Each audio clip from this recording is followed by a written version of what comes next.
Hey, busy working mama, listen, safety comes first. So before you book your beautiful solo trip, make sure you watch this video so that you can make sure your trip is safe, fun, and everything that you ever could imagine. Welcome back to the channel. I'm Patrice, a busy working mom of 1, 2, 3. Yes, I have 3 kids. My oldest is 18, and then I have a 6-year-old and an 8-year-old. But I created this channel to help you, my fellow busy working mother, learn how to put themselves first through things like solo travel, intentional solo time, all the things that make you feel your best, because as a mom, we tend to come last. But that's why this channel exists, and I am so happy that you're here. And I do hope that you will subscribe to the channel. It's free, and that would mean the world to me. And also share these videos with other moms and other people that really just need to learn how to prioritize their own selves. If you haven't noticed, I am not at my normal recording location. I am here in paradise. Woo! I can't believe that I'm here. I'm so excited. Aloha, mahalo. If you're a mom who wants to take her first solo trip, also known as a momcation, which is an intentional trip away. It could be a staycation, it could be around the block from your house, but it is you intentionally leaving your family and your partner to focus on you for a couple days, and this video is for you. I took my first true momcation April 2019. I had just had my 3rd baby that January. He was a preemie in the NICU for 3 weeks, but before that I was on bed rest for 3 weeks, and I had already had a baby who was not even 2 years old yet, and then a son who was 11 going on 12. So it was a very intense time for me, and I just needed to get away. I talked to my husband, and within about 3 days I booked a trip to LA. Chose LA because Nipsey Hussle had just passed away, and I felt like drawn to go see the community that he built. So I booked my flight. I left. My boobs were engorged because I was pumping. I was nursing my baby, who at that point was about 3 months. And I didn't do anything. I literally checked into a really nice hotel. I spent some time around the pool. I went to the Marathon, Crenshaw, and Slauson area just to pay my respects to Nipsey Hussle. Again, he had just passed away, so it was still pretty fresh. You could still see all the flowers and things. I ate good, and I slept, and it felt amazing. And that truly was the game changer for me.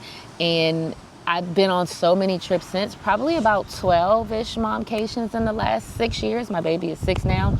Maybe more. I like to turn my work trips into momcation, because getting able to spend time and focus on you and do the things you want to do, right? You don't have to wake up when your kids have to wake up. You don't have to ask somebody what they want to eat. You don't have to do any of that when you're on these solo trips.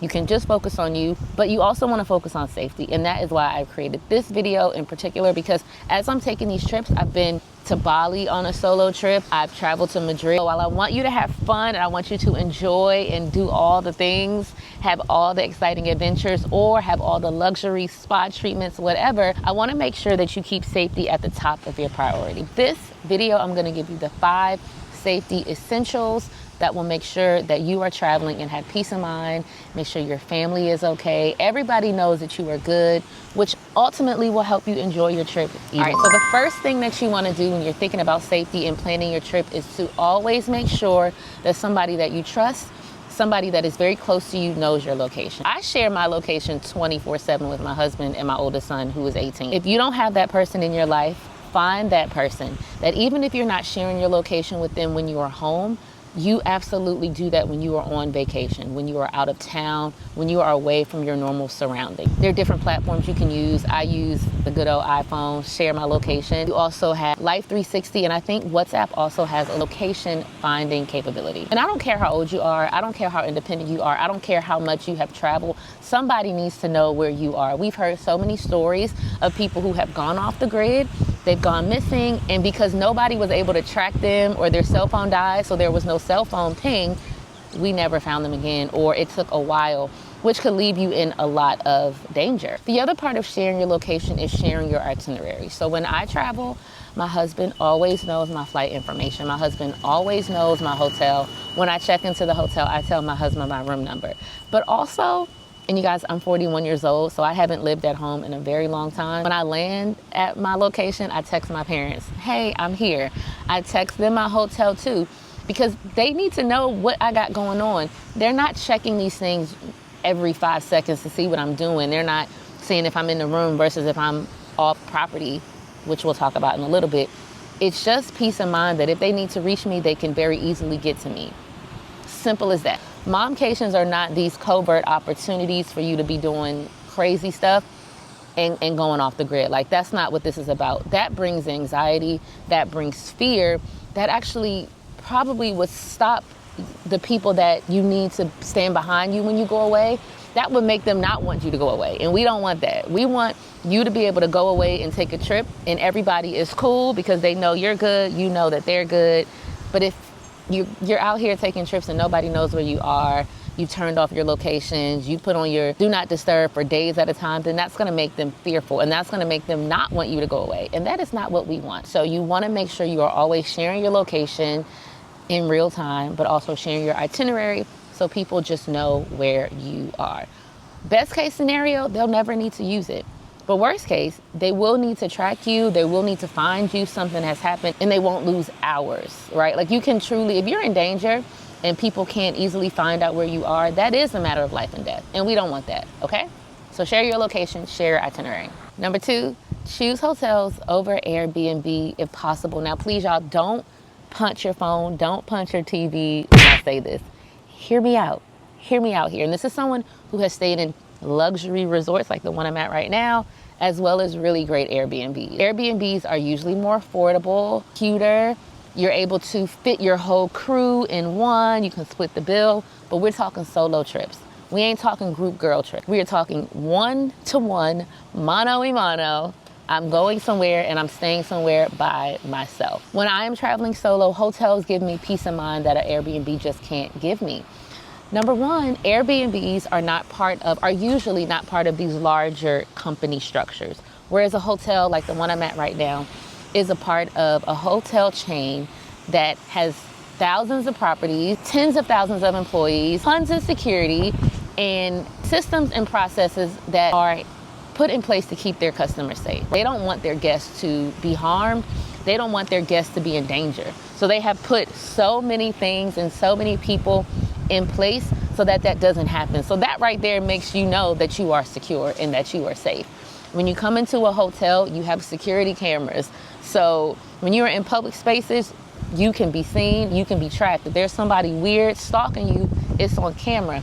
Now, obviously, cameras aren't going to be in your hotel room, aren't going to be in the hallway, because those are those private areas for guests.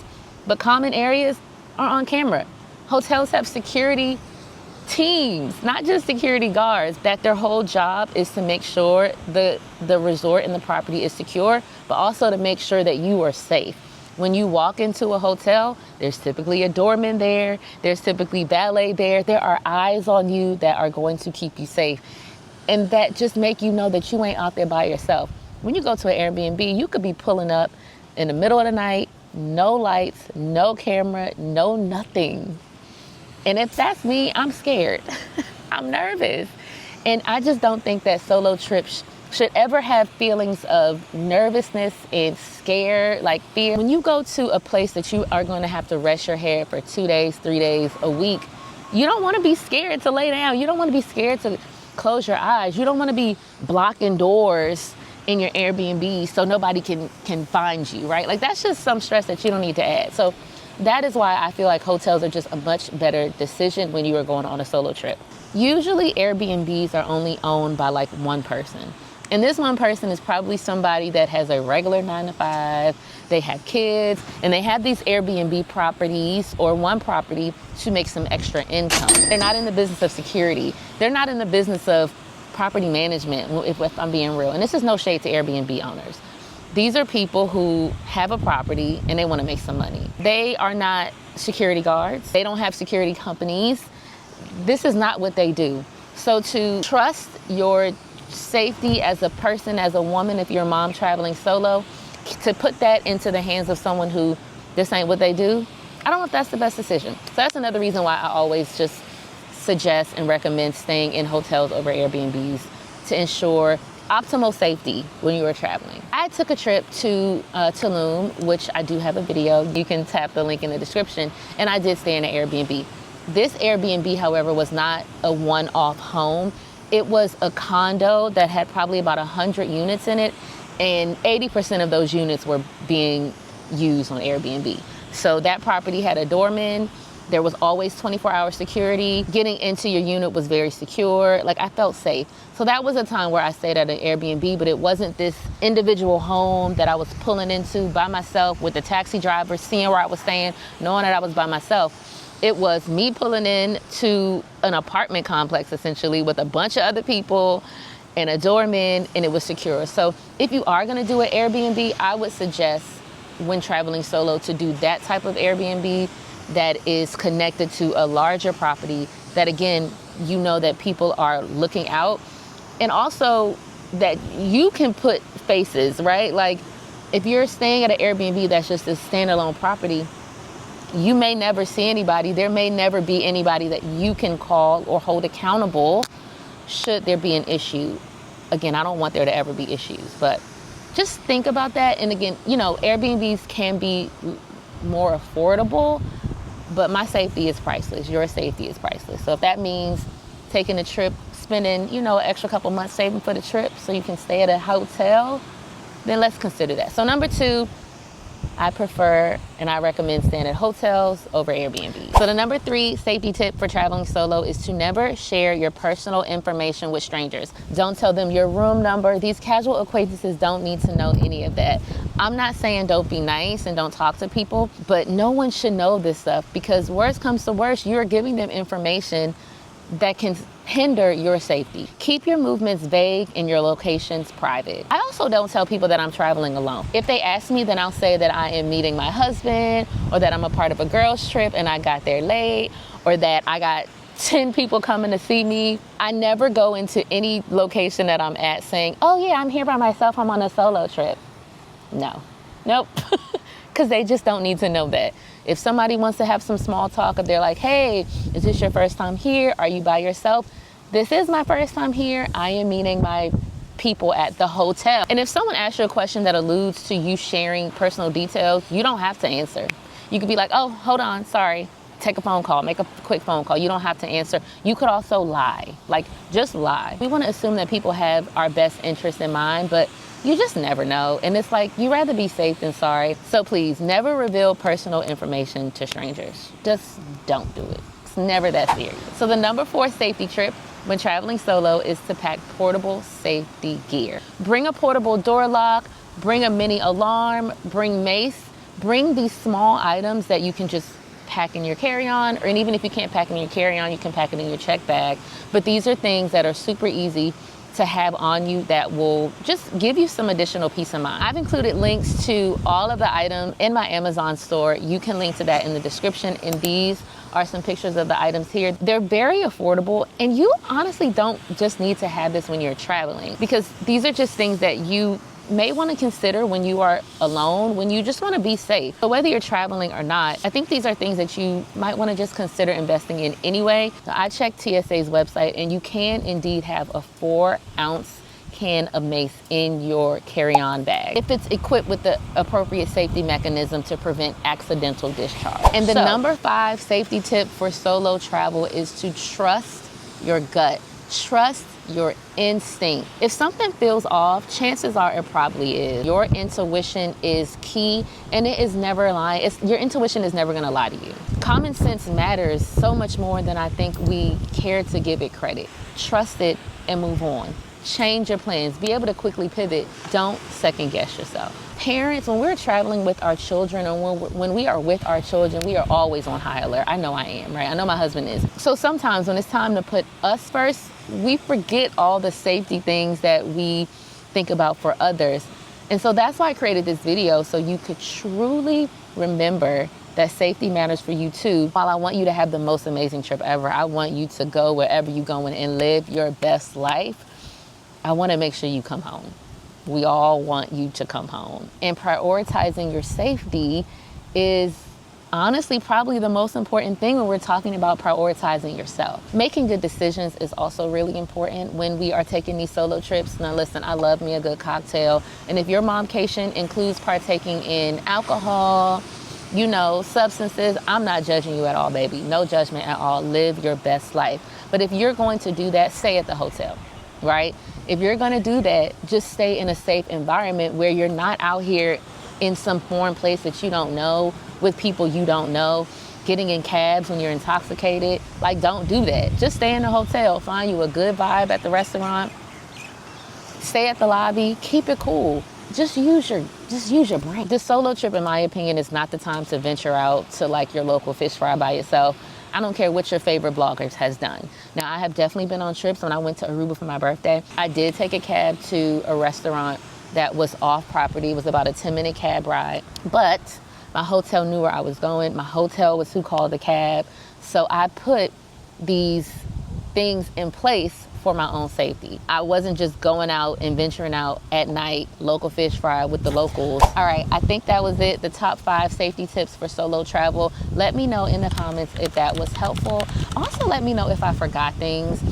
I know that there are more. There are more than just 5 things that you should do when you are being safe and when you are going on trips. So if there are things that I forgot, make sure you put them in the comments and I will read them and I will maybe consider making a part 2. Like, if you ain't safe, what are you? Yes, the hotel is important. Yes, the vibes are great. Yes, the views when you wake up matter, but none of that matters if you ain't safe. None of that matters if you are afraid to leave your Airbnb or your hotel. None of that matters if every time you walk down the street, you're worried that somebody's gonna see you. Like, we don't want that. So I am hoping that this video helps you be way more proactive when you are putting together this epic solo trip that you're gonna have and that you're gonna continue to have, because solo travel has truly changed my life. And I'm able to do it confidently because I feel good when I do it, but mostly because I am always super safe when I do it. I'm never worried about all the things because I have put so many precautions in place to make sure that the trip is as safe and as comfortable as it can be. And thank y'all again for watching. All the love that you guys can show me by subscribing and liking and sharing and commenting, you have no idea how much it means to me. And every day somebody new is finding this channel, and I'm hoping that it is helping you not only learn how to take solo trips and learn how to travel, but truly understand that you matter and that if you aren't good, nobody in your house is good. And that's real. I know it sounds cliche, but it is so true. So mama, do what you gotta do. Take time for you. It always, like, again, amazes me when people, like, sometimes I had a coworker and she's old enough to probably be my mom and then some. And she pulled me to the side and she was like, I watch your videos. I watch your New York video. And when I tell you, that warmed my heart, because it was like, wow, thanks. So every time you all play these videos, every time you tap that subscribe button or share it, or just say, hey, I like this, or this was helpful, it truly pushes me to keep going. I don't know what goals I have for this channel outside of creating content that helps you put yourself first. That's my only goal right now. I haven't thought about monetizing. I haven't thought about any of that stuff. I just know that the life that I live is one that I have intentionally worked hard to cultivate. And while every experience isn't one that I have intentionally said, I am going to do this, the stars have aligned so that they happen. Thank you so much. I love you. Hope you come back next week. If you haven't watched any of my other videos, make sure you watch them. They're so good, if I may say so myself. Oh, and most importantly, I cannot believe I forgot to say this. If you're ready to take your very first Momcation, there is a link in the description that gives you free access to my Momcation Magic ebook.